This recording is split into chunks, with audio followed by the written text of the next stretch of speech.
তাদের তথ্যগুলো অমূল্য, তাদের ইচ্ছা, তাদের আকাঙ্ক্ষা, তাদের স্বপ্ন আপনাদের আমাদের দেশ একটা কঠিন পরিস্থিতির মধ্যে যাচ্ছে।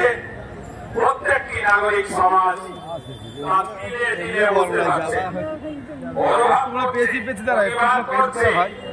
এই প্রতিবাদে যদি একসঙ্গে যুক্ত হয়ে যায়, আমি বিশ্বাস করি নতুন ভারতবর্ষ গড়তে আমাদের সময় লাগবে না।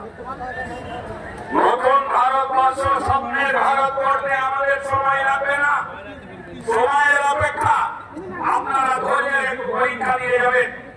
আমি ধন্যবাদ জানাবো আমাদের সামনে কলকাতার শিখ সমাজের প্রতিনিধিত্ব উপস্থিত রয়েছেন। আমি আন্তরিকভাবে তাদেরকে স্যালুট জানাই তাদের এই উপস্থিতি।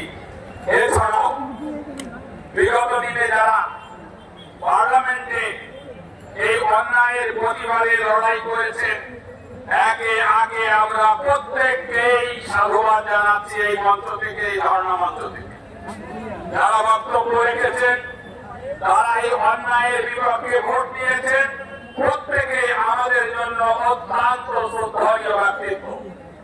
এই সাথে সাথে হাইকোর্টের লড়াইয়ে, হাইকোর্টের যে সমস্ত অ্যাডভোকেটরা পথে নেমেছেন আন্দোলনে,